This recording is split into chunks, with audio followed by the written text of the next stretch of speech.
Welcome to the Ship It Podcast. Today we're doing another Origin Stories. Today it's with Brian Manning. Origin Stories is something we were doing with our senior engineers, where we're trying to talk to them about how they got into this, some of the lessons they've learned along the way, maybe some lessons that you could learn if you're new to this. There's a lot to be said for the different paths people take when choosing their career choices. This has been interesting so far to do these interviews, and so Brian's going to take it away today. He's been at Rocket for quite a long time, since the early days. I've also worked with Brian before, previous company, Fullscreen. Yeah, Brian, why don't you tell us what you do at Rocket and how long you've been doing it? Yeah, so I've been at Rocket for a little over 3 years now, and doing Android development pretty much exclusively. Prior to that, I'd done Android development for a few years. Yeah, it's all Android these days, just about, with dabbling every now and then in other ways when needed.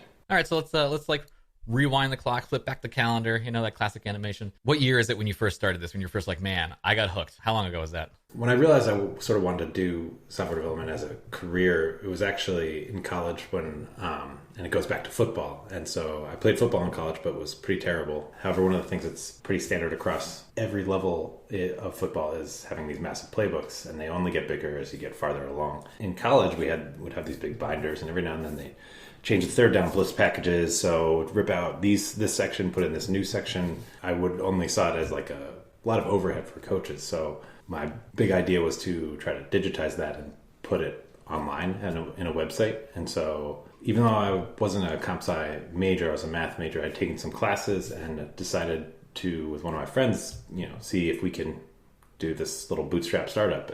I think that it makes sense that there's a lot of college startups and right after, because you don't know what you don't know. And it's pretty easy to sort of think you can do it all. And I learned out pretty quickly that I'm a terrible salesman. So that was a valuable life lesson. And, but I really got into the software development. I had done some stuff as a kid, but it wasn't ever really a thing that I thought about as a career until sort of right after the college and the end of college. After that startup failed and went away, I decided it was time to get a job where I can actually learn real software development. So I actually joined an agency, and I lived down in New York City at the time. I worked there for a few years, but I always wanted to get back into startups. So I eventually went to a pretty large entertainment company that I thought would feel more startup-y and at scale. Was there for about a year. It was quite stressful. And so I had an opportunity from somebody worked with there to join a true startup, I guess you could say, in that it was a very small team.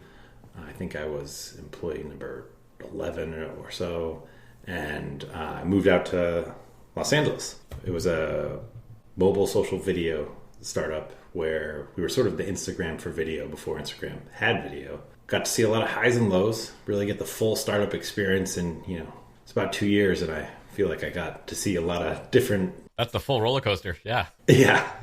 So this was the days of the Facebook Open Graph and everybody publishing actions to Facebook. And that really worked well for us. And we were sort of a preferred company. I don't know. However, Facebook algorithms work. We were heavily surfaced. However, they realized that wasn't a great user experience. And so eventually they sort of toned it down, and that really took the wind out of our sails. We continued to sort of plug away, try to make it work, but we didn't get that unicorn payday or any sort of explosion like that. And so we eventually got acqui-hired, is what I guess you could call it, by Fullscreen, where Brandon and I met. And in those days, I was splitting time between web and Android. And so Brandon actually got to teach me Angular. And so that was a fun experience where then at Fullscreen, I was sort of splitting time between web and Android before eventually moving full-time to Android. And I was there for 2 more years. Decided with my fiance one day to, we should take a break, quit our jobs, and go live in a van for 6 months and drive around the country. So Not just any van. Not just, yeah, I guess it's a 83 Volkswagen Vanagon Westfalia. And so it's a nice camper van, got pop top, only broke down a few times. You make it sound like it's like, oh, I popped a tire. Yeah, your engine died. Well, people ask oh, so you must know a lot about cars. And my standard response is, well, I know a lot about a car. There's one individual car that's a Frankenstein monster of a Subaru engine in this old Volkswagen, and I don't even really know that much when it comes down to it. Just enough to... You know how much it costs. That's for sure. So did that, and then but we knew we wanted to move back to Massachusetts. And so I skipped ahead. I had moved back while working Fullscreen and worked remotely in Massachusetts for most of my time at Fullscreen. And then we did the trip, knowing that we would eventually make our way back to Massachusetts and sort of figure out where we wanted to go next. So then we got back in town, and I actually put out some posts on LinkedIn, and then Brandon messaged me saying, oh, hey, there's this small agency, Rocket, that I'm working with and working for. You should come check it out. That was, I guess like almost 3.5 years ago, because that would have been right around Thanksgiving of 2016 or December. Started on January 3rd, 2017, and been here ever since. Rest is history. That's awesome. Now I'm curious, like when you were talking about the college side of things, you weren't a comp sci major, right? Like, so after you got past that, have you ever felt in your career that you're like missed out on that, on having a comp sci degree?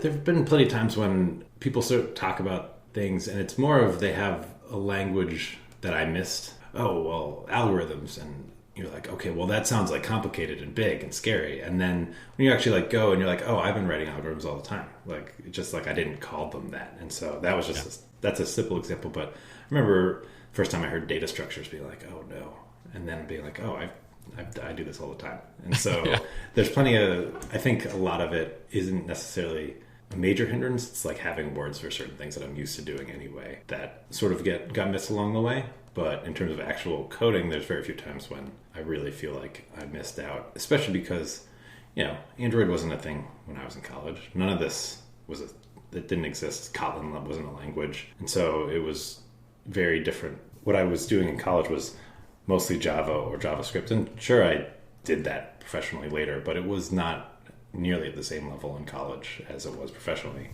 Yeah, for me, that was Flash. But I totally the same thing. You do it in school, and you're like, "Hey, I did a little timeline animation." And then you do it like in work, and you're like, "Oh, this whole thing is built in like Flex and ActionScript 3, and it's like this big class inheritance thing." And you're like, "This is the real deal." Like, yeah. So sort of see it at like a different level once you get out, and not to say that I'm certainly glossing over things that I would have been very helpful to have known or had earlier exposure to. And when it comes down to it, I've never professionally had to work with kernels or lower level things like that, and so that's sort of a little bit more of an unknown for me. But there's going to be unknowns for everybody. Every developer has an area that they're more familiar with than others, because it's a big world and too much to actually know it all. Great segue. That's the next question. So basically, like, why did you end up on the path you ended up? You could have gone a million ways. You could have been a back-end dev. You could have been working on kernels. You could have been doing DevOps stuff, or you could have been a hacker. Could have been a hacker, man. I feel like my strength as a developer has always been the willingness to not be particular about the language and structure operating system that I've worked in. So I started, when I did my startup, it was it was initially PHP, but the guy I started with, who was way more advanced, he had finished a master's program in 4 years, really smart guy. And so he was like, oh, I'm doing .NET professionally, so like maybe we should do .NET to make it a little bit easier for me to not have to do context switching, which made sense to me. So I learned .NET, and then that was what got me the job at that agency, was that I knew .NET and MS SQL. And so from there, that was what the next company used. However, they had a lot of heavier front ends, so I moved sort of more to the front end to own that part of it.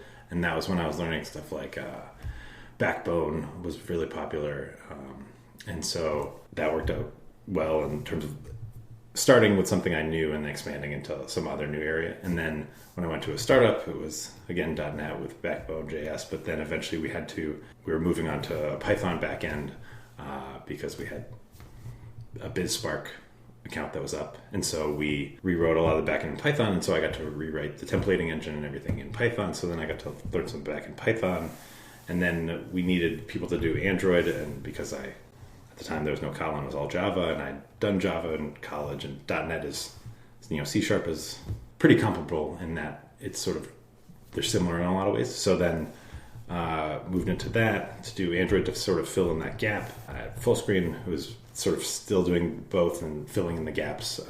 My willingness to sort of learn a new language and fill in a gap of, oh, we don't have somebody who does this.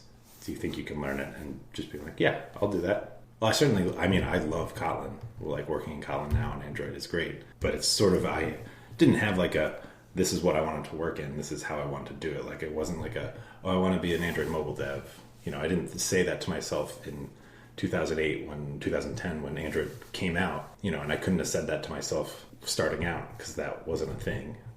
And so I couldn't have even said that 5 years ago that I wanted to be an Android mobile dev on Android working in Kotlin, because Kotlin wasn't a thing then. Sure, Android was, but it's a whole different world now. Yeah, Kotlin actually makes it usable. yeah, makes it a lot more pleasant.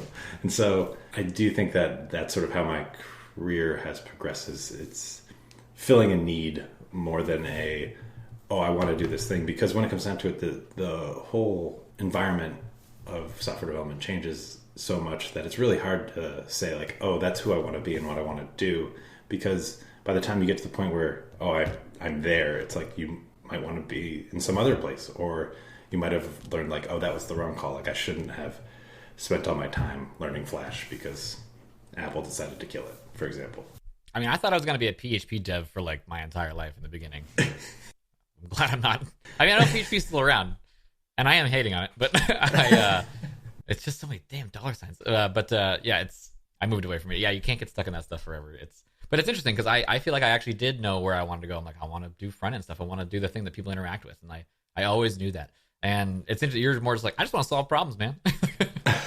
Yeah, that's fair. And I do also like working in UI in general because it's really easy to point at like, oh, I did this thing. See that button and that feature, like that, I made that. Whereas it's a little bit harder to sort of, it's more abstract, I guess, in a lot of like, if it's not a CRUD backend, if you're doing something really complicated, it's a little harder to have that sense of like, I made this webcomic that you see of like, this is like, I can point to a thing and say I made this and here it is.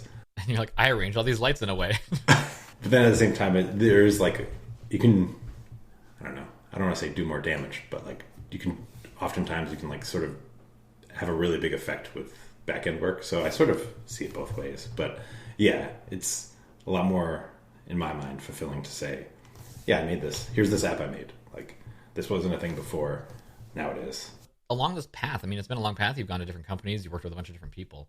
Has anyone struck you as like, man, that mentor really stands out in my mind? Yeah, I've led teams and been on teams where other people were leading, and there's definitely, I think a lot of it is learning the management style that works versus doesn't. Because I've had toxic managers, and then I've had managers who were wonderful and like, were willing to help me like grow and like how can you learn and or how can I help you learn and how can I help you do your job better. And I wouldn't say there's any one sort of person who stood out in terms of, I want to be like them, but there's always somebody who I admired, I feel like, at every company in one way or another for one thing or another.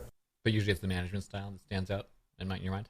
Yeah, or I guess even just communication style, because even if it's not necessarily a manager, or it's people who are willing to both speak up, but then at the same time don't value their opinion over other people's opinions. And so sort of that combination, one of the very valuable things I've learned is being willing to like, if you never say anything, nobody ever has any clue what you're thinking. But at the same time, realizing like, I don't know, just because I came up with this doesn't mean that it's the right thing. And I'm not going to like emotionally attach myself to it. It's just like here's a solution. Oh, here's your solution is way better. We're just going to go with that. And sort of like having that philosophy and development of like, it's a team sport. It's not individual contributors are great. And it's great to have, somebody can crank out a bunch of functionality and features and code. But ultimately it's like you're working together. Nobody's on island. Makes sense. So I guess on the flip side of that, or maybe this is one of the lessons you learned the hard way, but do you have any lessons that you learned the hard way, maybe yourself, that you're like for me, it was, here's a common one you always hear, like, don't publish on a Friday afternoon, right? Like that's a lesson you learned the hard way, I feel like. Even though everyone tells it to you, you're like, yeah, but this one's small. It's a small change. Like, you put up there, like, oh my God, I'm not going to be home for dinner. It's only a copy change. It's fine. Yeah. Well, so I guess one thing is sort of balancing security, because to give an example, on Android, you sign the APK or the Android bundle and you put it on the Google Play Store. But if you don't sign it with the keys you have and the key store file, then you can't upload a new update. Like, it's just like you're locked out if you don't have those. And it's not just like credentials to log into Google Play. It's like you need to like sign. And Apple's similar, but I don't really know the details. You need, a couple, you need 2 different passwords and then an alias, and then also have the file itself. And so I worked at one place where Android developer left and did not tell anyone about these, and then I ended up having to do a brute force attack on the key store file to find out the password. And it took I ran one attack for 48 hours and another one for I don't know how long later. But it was just to get our own key store file unlocked. And so it was sort of this, you don't want to write down passwords places. You don't want to just have some sticky post-it note with passwords. But also have a acknowledgement of when there's very powerful domain knowledge that someone has, because that someone can always leave or get hit by a bus or whatever. And so it's sort of a combination of keeping that institutional knowledge somewhere, with both institutional knowledge and security keys and all that somewhere, without it being oh, no one can access this if only one person can access this, or only one person knows where this is. It's like a balancing act when it comes down to it. Because sure, if you're a small startup, it's everybody can have the keys, because not somebody here is probably not going to burn down the house. But then certainly it changes as you get to a larger company, and it's just sort of one of those things that I feel it's overlooked a lot, and on sort of both sides of either being too secure or not secure at all. And there's sort of there's this middle ground to take. No, you're right. I mean, we were talking about this recently. If you there is a middle ground to take. If you go too secure, you end up, it's you have to be on this VPN to build it, or you have to be off VPN to build it, but you have to be on VPN to run it. So that's a slows down the developer experience in a way that makes it terrible. I know that this thing you're talking about, where you sign an app, is a more of a rare event, but it all ties into the whole developer experience anyway. And in this case, it actually turns into the product experience for a company. Yeah. So that's a big deal. Now, were you able to brute force that because it was a short password?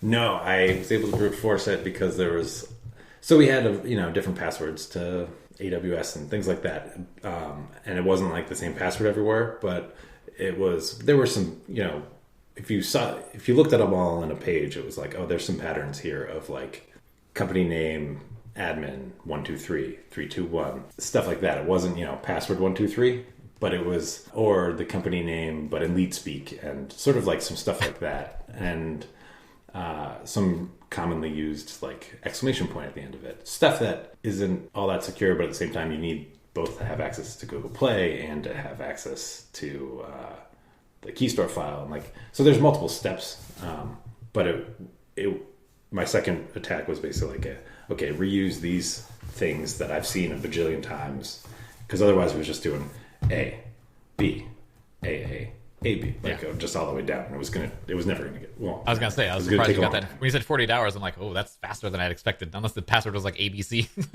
And it was because it was because there was a separate one where you could sort of give it an array or use these common seed things. Yeah. That's cool. So, I actually think I might know the answer to this question, but what do you think is next? Is it going to be more Android, more Kotlin? You're going to double down on that? You're going to go just solve whatever needs to be solved next? You're going to get back into Angular? Isn't it Angular 7 or something now? I think they just call it Angular now, and the one that we use was AngularJS. So, yeah, which is the one that no one wants to use anymore. Professionally, it's still going to be it seems mostly Android Kotlin. Though in this most recent client, I'll probably be doing a little bit of front-end work to help out where I can, because while JavaScript has changed a lot, at least CSS is kind of similar. I can at least set borders and padding and stuff. There you go. Yeah, right. There'll be a little bit of that, and then I've been playing a lot with Flutter recently, that runs on Dart. For me, it's a pretty interesting way to compose a UI, as well as just getting an iOS and an Android app for free. And I'm sure there's going to be some other growing pains along the way, but in my mind, it seems like I could do an Android app just as fast in Flutter as I could with Kotlin, and then get the iOS app for free. Is the pie in the sky dream, at least. Right.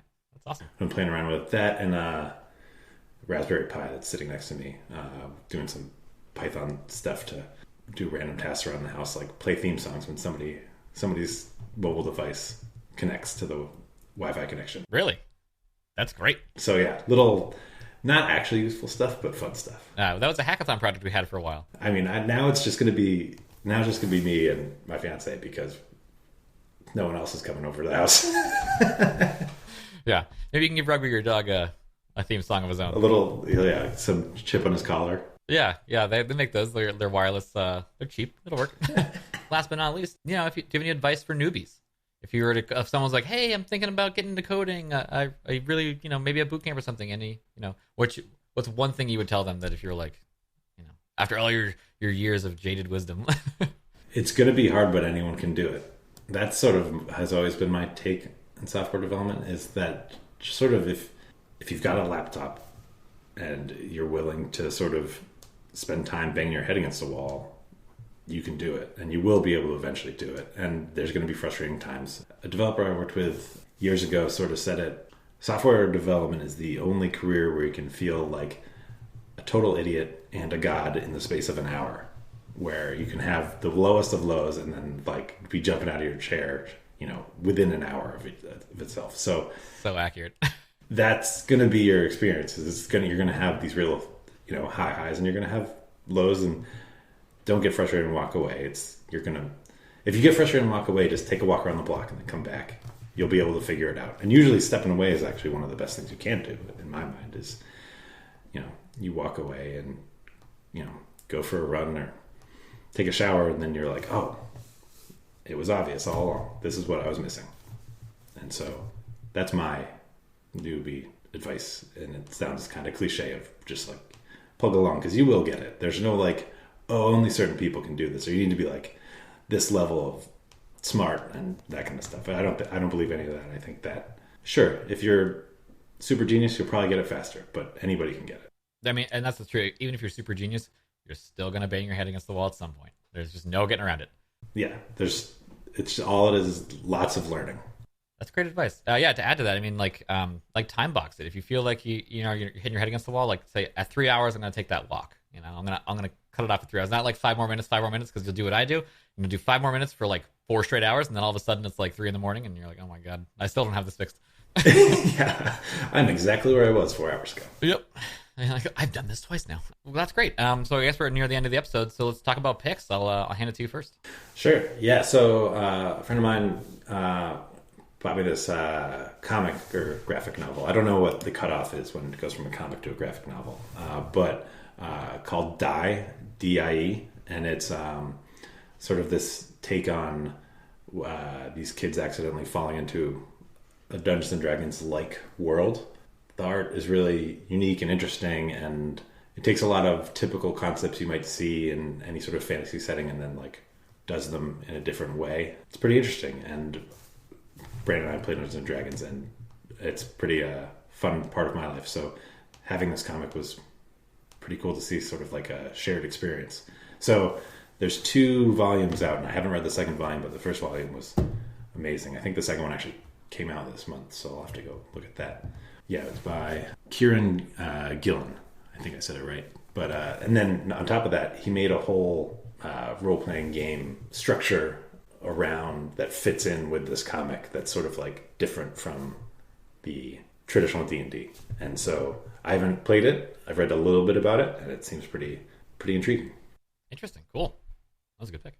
Okay, mine's a little lamer than that, but that's fine. So my pick is, it's on Netflix. It's a stand-up. Her name is Fortune Famester, Feimster. She plays Dougie on Life in Pieces, if you've ever seen that show on whatever channel it was on. I don't even think it's on anymore.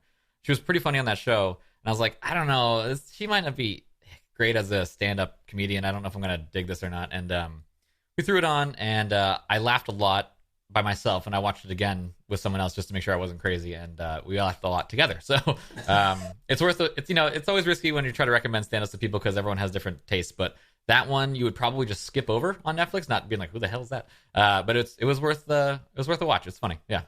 So Fortune Famester. Yeah, actually, she was on Nailed It. Oh, okay. As like a guest judge for one of the episodes. Yeah. Oh, was she funny? She was funny. Yeah. Okay, great. Yeah. See, look at that. You got another one right there. Another vote. Yeah. So that's it. That brings us to the end of the episode. Thanks for joining us today, man. I appreciate it. Absolutely. Thanks for having me on. Yeah. All right. Till next time.